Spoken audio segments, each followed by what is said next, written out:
لجلالة السلطان المعظم ولجلالة الملكة إليزابيث.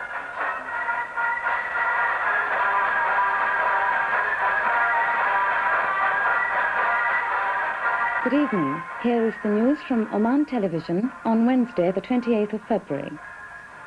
This afternoon, His Majesty Sultan Qaboos was at the head of a large reception party to meet Her Majesty Queen Elizabeth of Britain and her husband, Prince Philip, the Duke of Edinburgh. The Queen's three-day visit to the Sultanate will bring to an end her tour of the Gulf states, which started 3 weeks ago, when Her Majesty flew into Kuwait on board a British Airways Concorde. Richard Johns, Financial Times, Sunday the 10th of February, Kuwait. The journey which once took anything from a grueling 3 to 6 months is now accomplished in a supersonic 4 hours. An effortless start to this historic tour of Elizabeth II. By the grace of God, of the United Kingdom of Great Britain and Northern Ireland, and of her other realms and territories, Queen, head of the Commonwealth, defender of the faith, the first British monarch ever to visit Arabia. The Queen and Prince Philip, accompanied by the Foreign Secretary, were greeted by the Amir of Kuwait, Sheikh Jabir Al-Ahmad Al-Sabah, the ruler of a country barely half the size of Switzerland, but which commands a growing influence in world affairs and requires level-headed management of its abundant wealth. 25 years ago, Kuwait was a little-known desert sheikhdom, one linked with Britain until full independence in 1961. Now the people of Kuwait enjoy the highest income per capita in the world, with an average of £6,000 a year. A prosperity brought about by that single discovery in May 1908 in what was then called Persia, when a sulphurous black ooze gushed high into the air and revolutionized life in the Middle East. It was appropriate that the first item on the Queen's program was a visit to the source of Kuwait's wealth.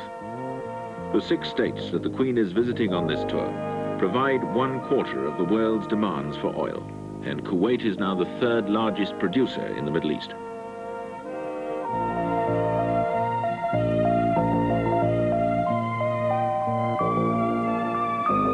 From the first trickle in 1946, this small state's oil production has boomed and now brings a revenue of £1,000 million a year.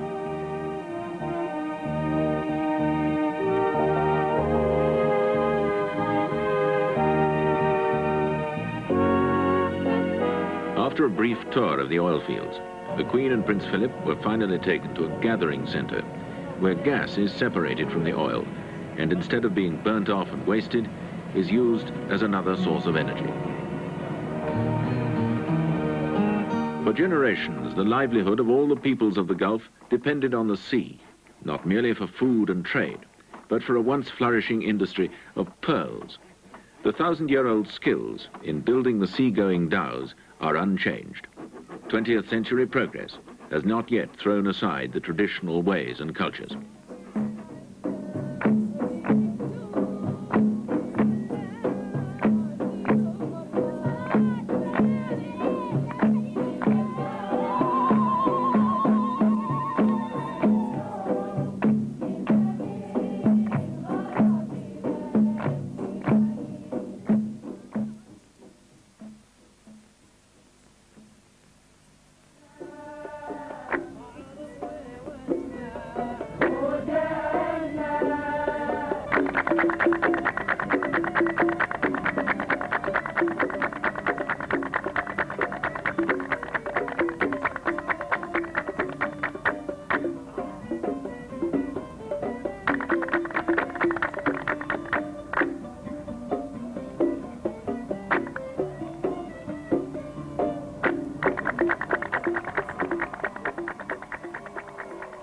royal walkabout is becoming a source of wonder for their hosts, but for the 3,000 Britons living and working in Kuwait, it's an opportunity to express feelings for home. People are coming here all the time and nobody ever knows they're here till you see it on the news, but everybody knows about the Queen coming and it's great. The local Kuwaitis are very interested. I've never seen them take so much interest. And the children have been thrilled by it all. It really has been marvellous. The Duke of Edinburgh is fantastic. I don't think he'll understand about a woman being a ruler, but they've accepted her as a man, in fact.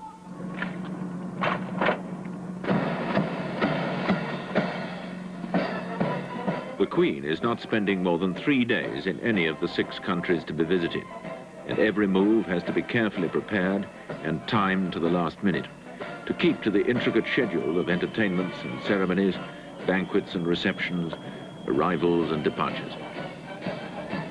For the next leg of the tour from Kuwait, the Queen now chooses a more leisurely means of travel and will spend 24 hours at sea on board the Royal Yacht Britannia to reach the second stop, the group of islands which make up the state of Bahrain.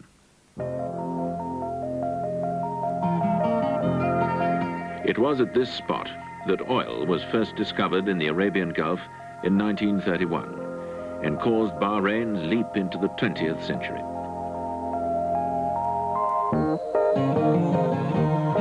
But with oil estimated to run dry by the year 2000, Bahrain has built up other industries, many of them with British expertise and help, such as aluminium. From the smelter, an overhead cableway bears a constant flow of materials to and from the distant docks. Bahrain has also invested in its geographical position to become an important airline staging post, and having built a special terminal for the jumbo jets, Bahrain was the first of the Gulf states to be able to take Concorde on regular scheduled flights. Another industry with strong British connections is servicing the lifeline of the Gulf, shipping. Bahrain's islands make it a perfect center for the repair and maintenance of craft of all sizes and from all parts of the globe.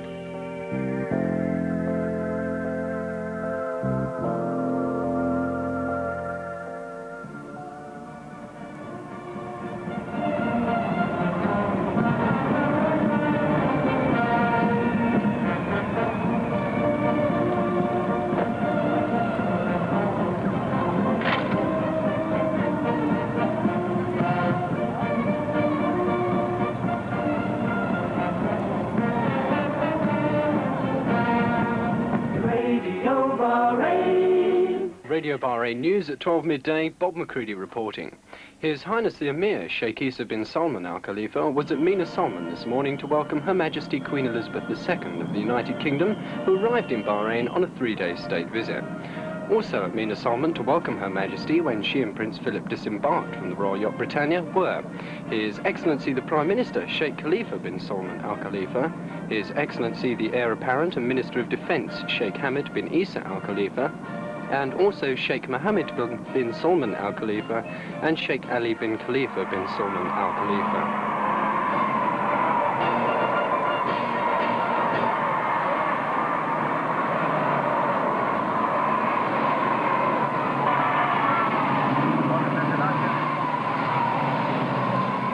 What are your impressions of the Queen's visit? I'm very excited about it. Is this It's wonderful. the first time you've ever seen Her Majesty? Well, I'm very proud of her. She's very wonderful. And to come out here and have such a tight schedule to do all this, I think she's really wonderful. Marvellous. After being 3,500 miles away from home, to see your Queen, it's lovely. She's like culture. She's lovely. What does she mean to you coming down here? A lot more over here than at home. The Queen is England. She brings England closer to us while we're living over here. She looks nice. She's pretty. She's kind.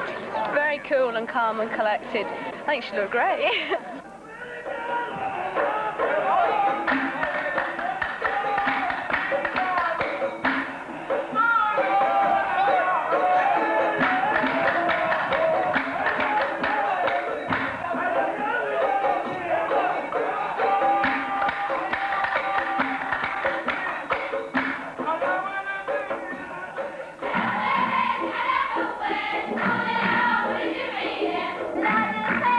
Baby!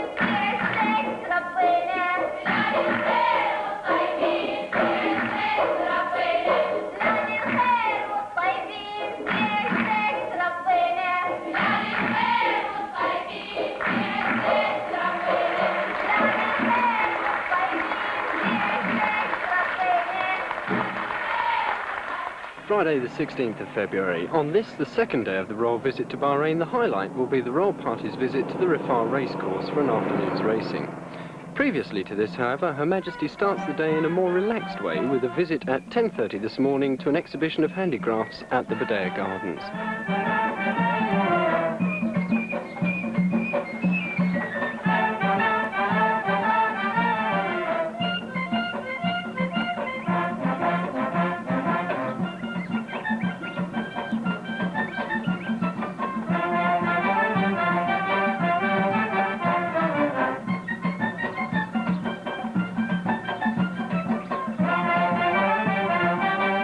A 10-minute drive away from the Badea Gardens are the historic burial mounds, reputed to date back to the days of the Dilmun Empire. A visit during which Her Majesty will have a chance to view at first hand these archaeological wonders. One of the sights of Bahrain not to be missed is the largest prehistoric cemetery in the world, with over 100,000 burial chambers. The rather grim remains of the once mighty Dilmun civilization, whose powerful empire is now thought to have been centered in Bahrain 5,000 years ago. This is Philip Nenham here at the Safira Racecourse in Bahrain, and this afternoon, the 16th of February, Her Majesty Queen Elizabeth and His Royal Highness the Duke of Edinburgh have come with the Emir, His Highness Sheikh Isa bin Salman Al Khalifa, to watch a programme of horse racing. I can see over now on the royal dais Her Majesty and the Duke of Edinburgh. The ladies might be interested. Her Majesty's dress is eau de Nil crepe de chine, overprinted in motifs in dark green and coral, and her hat is eau de Nil straw. The crown is draped with matching chiffon.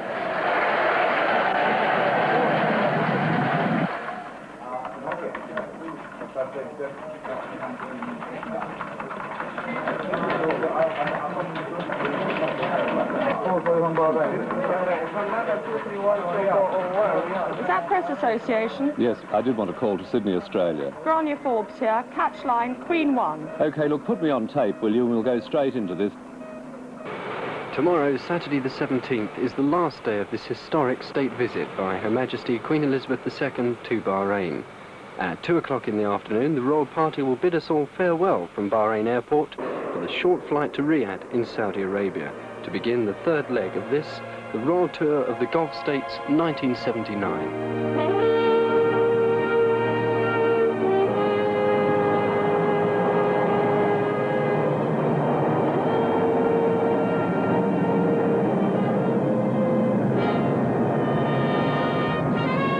Richard Johns, Financial Times, Saturday the 17th of February, Riyadh, Saudi Arabia.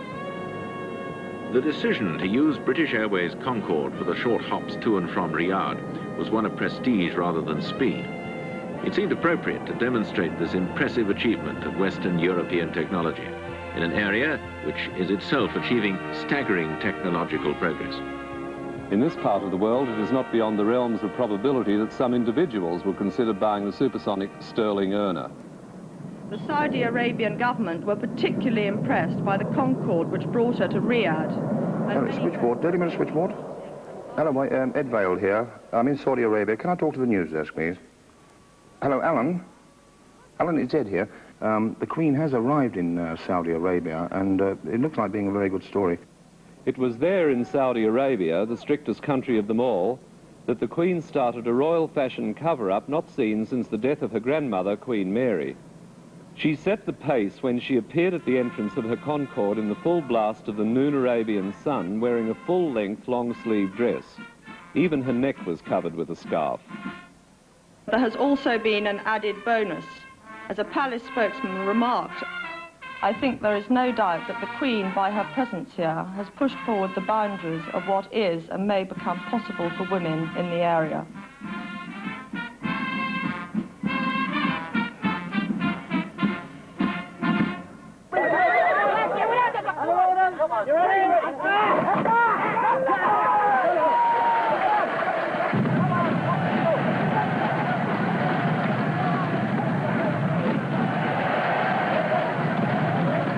Could I have Daily Express copy, please?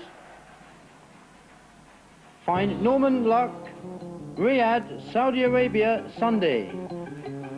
Mohammed, the urchin-faced desert boy, won the Camel Derby here today and the heart of the British Queen.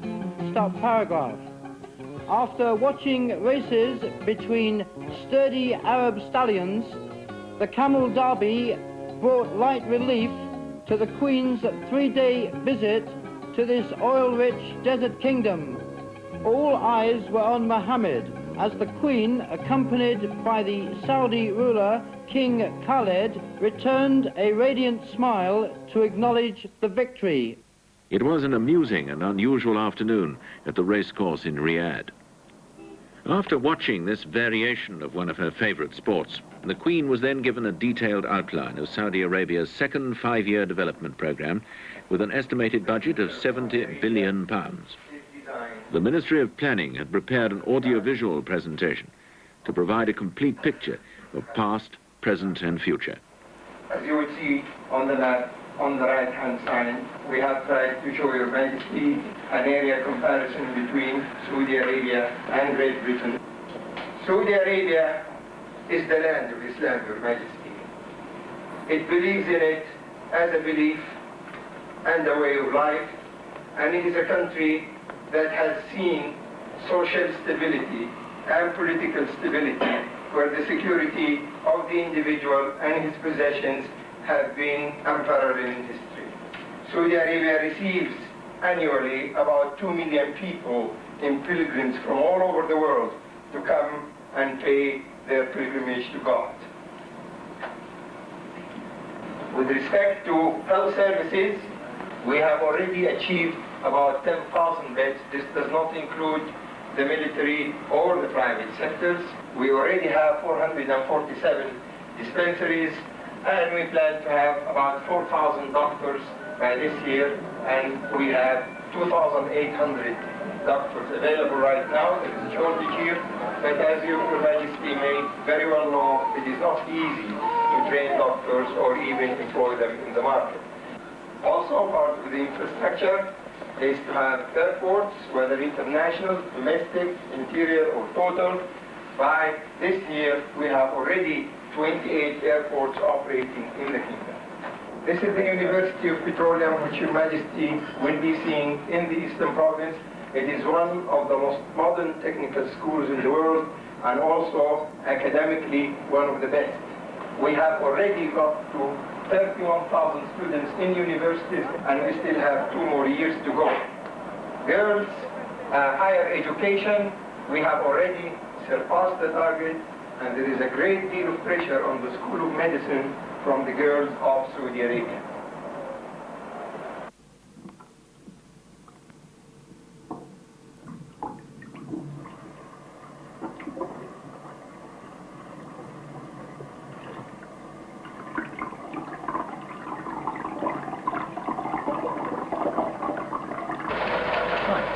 Can you send this to AP London, please?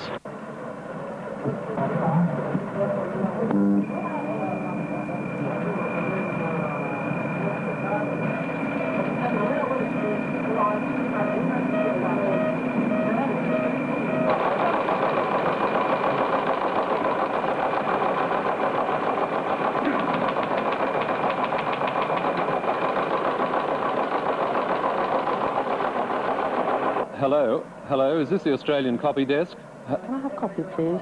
Yes, I can hear you. Can you hear me? How's that? All right, do you want to put me on tape? Hello, it's Barry Everingham. The decision to use the Royal Yacht Britannia pleased the sheikhs, who take serious note of such touches of grandeur. And because Britain's embassies in the area do not match the palaces of the rulers, it would have been almost impossible for the Queen to do any return entertaining. The Royal Yacht Britannia, which the Queen has used throughout her trip, has also proved invaluable for security and administrative reasons. There she can enjoy privacy and comfort, as well as entertaining rulers in the splendour of her own home.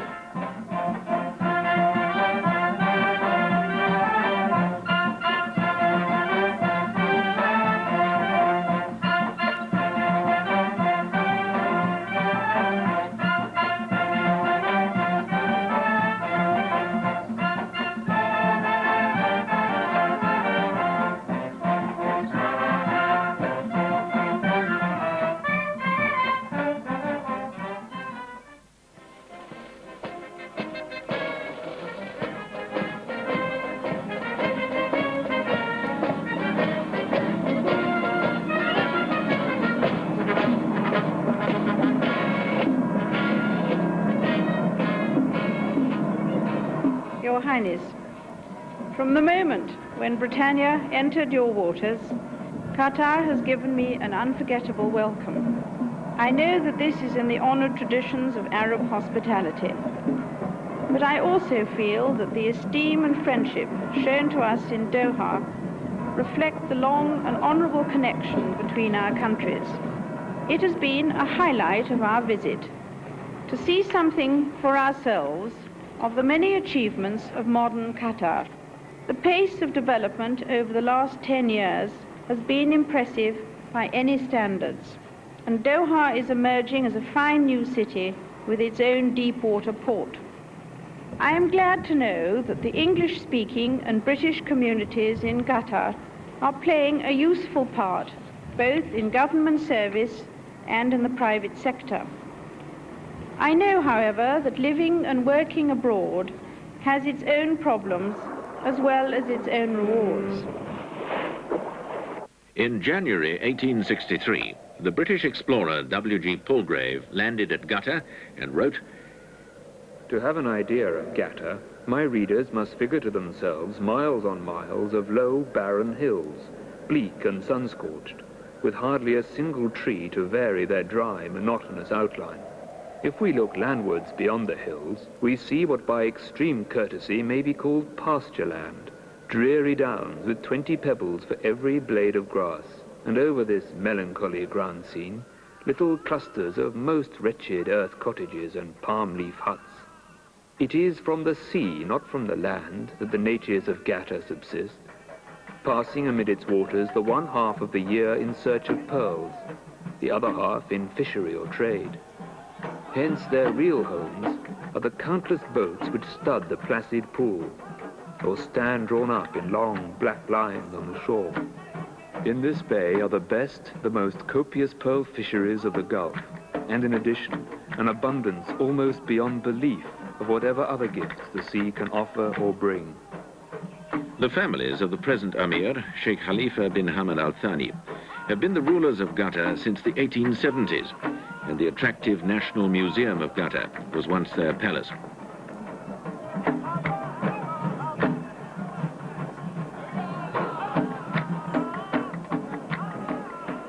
The present palace of the Amir, although furnished with the latest modern comforts, is laid out on the traditional Bedouin lines with its large, square reception room, the majlis, where even the humblest of his subjects can bring a matter to the attention of the Amir, and where guests are favoured with customary Arabian hospitality. Both the Queen and the Duke of Edinburgh have had a chance to see Arab life, both past and present, at its best, and experience the enormous generosity of the Arabs.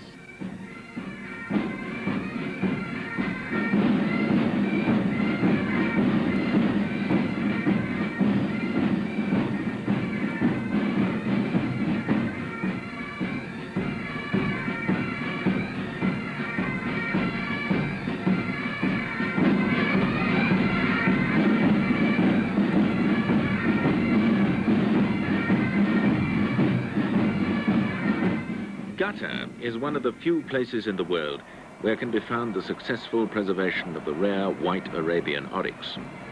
One theory is that the oryx is a distant relative of that legendary beast, the unicorn, which stands with the lion on the Queen's coat of arms. The oryx are shy and gentle creatures, and even today kept their distance from the cameras.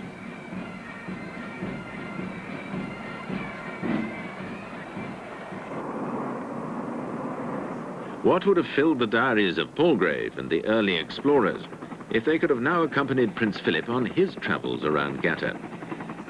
A tour of the growing industrial area at Said, with its cement works and oil refinery, its petrochemical and fertilizer plants, flour mills and deep water port, its natural gas plant, and the Qatar iron and steel works. Further examples of the oil state's insurance against the day the oil runs out.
Since 1966, the spectacular development of Abu Dhabi has been firmly in the hands of its ruler, Sheikh Zayed bin Sultan Al Nahyan, President of the United Arab Emirates.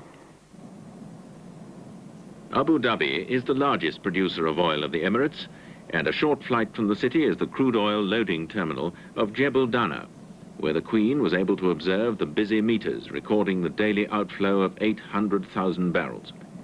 This is equal to 28 million gallons a day.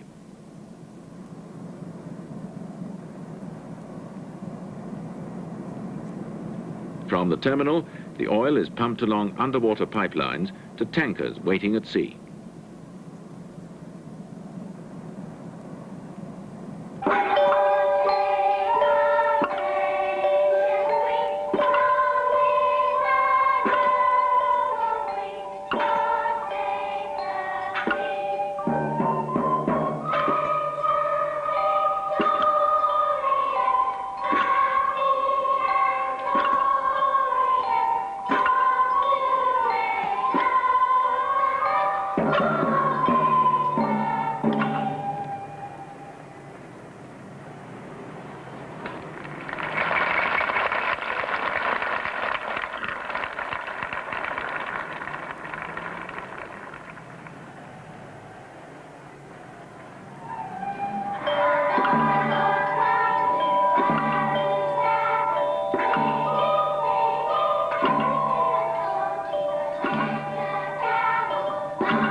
The United Arab Emirates comprises 7 states, which, as the Trucial states, were individually linked with Britain until their union in 1971.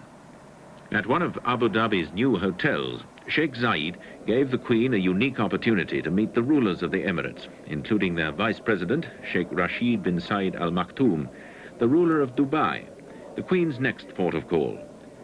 How the Gulf states have used their sudden fortunes has been largely dictated by the plans and ambitions of their individual rulers. Abu Dhabi and Dubai are no exceptions. Your Highness, during the past 2 weeks, my visit to the Arab states on the southern shore of the Gulf has taken me to one of the fastest growing and most prosperous areas of the world. In the 7 years of their existence as a federal state, the United Arab Emirates have reaped their full share of that prosperity. But this has not meant the abandonment of traditional virtues and values. In the right spirit of cooperation and brotherhood, the United Arab Emirates can look forward with confidence to the future. Prince Philip and I are delighted to have seen something of the remarkable progress that has been made. One source of this country's prosperity is relatively new, the reserves of oil and gas which help to comprise the world's richest fount of primary energy. The second source is more traditional, the seaborne trade from which all the Emirates and Dubai in particular have always flourished. It is therefore appropriate that Dubai should be the home of a project which relies for its success both on the traditions of the past and on the wealth of the present. These 3 dry docks are designed to take not merely the largest ships that have actually been built, but the largest that have even been visualized. I warmly congratulate His Highness the Ruler and all those responsible for a remarkable achievement and for completing the project on time. It gives me great pleasure to inaugurate the complex by starting the process of flooding the main dock.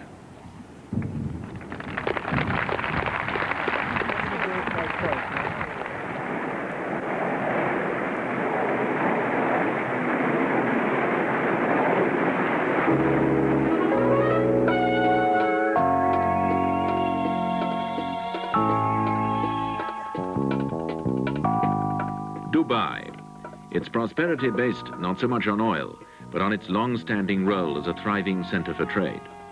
Where once the merchant fleets unloaded their silks, spices, foodstuffs and gold, a new metropolis has grown to accommodate the invisible market which accompanies all modern development. Communications, insurance, banking, agencies, and services of all kinds, from catering to port management. The people of Dubai have witnessed many changes in a short space of time, and today witnessed and celebrated another.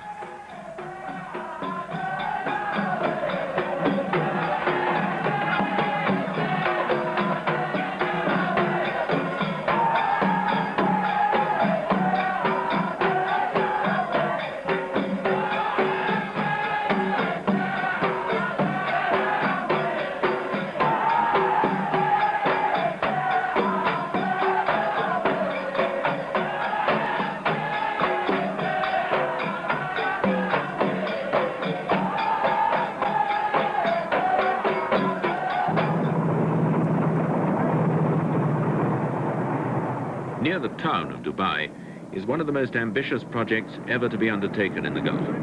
The creation of the vast new port of Jebel Ali, with its own city and industrial complex. Your Highness, I have greatly appreciated the splendid welcome given to Prince Philip and myself since we arrived in Dubai yesterday. It is appropriate that I should have come ashore from the Royal Yacht Britannia to inaugurate Jebel Ali Port. Though completion of this gigantic project is still many months ahead, the ceremony today means that a significant milestone has been passed. One day, the sea will flood over the route, which gave the royal party a chance to appreciate the immense scale of this project and its mechanical army of workers.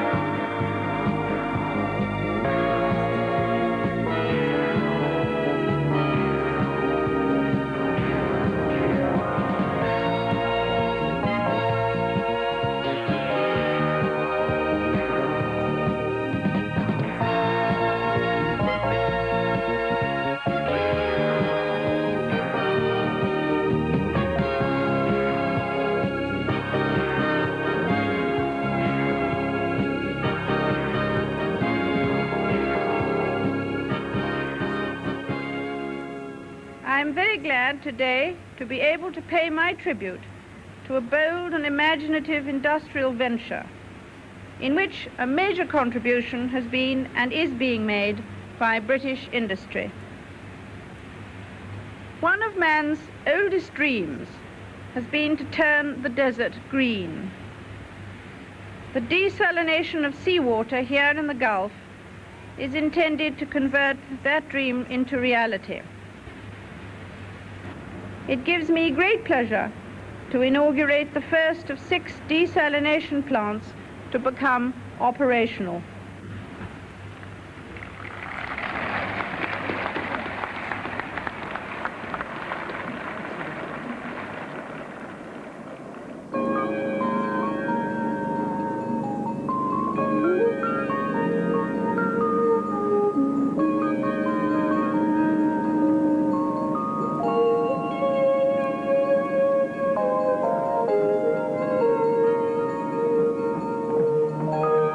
Good evening. Here is the news from Oman Television on Wednesday, the 28th of February.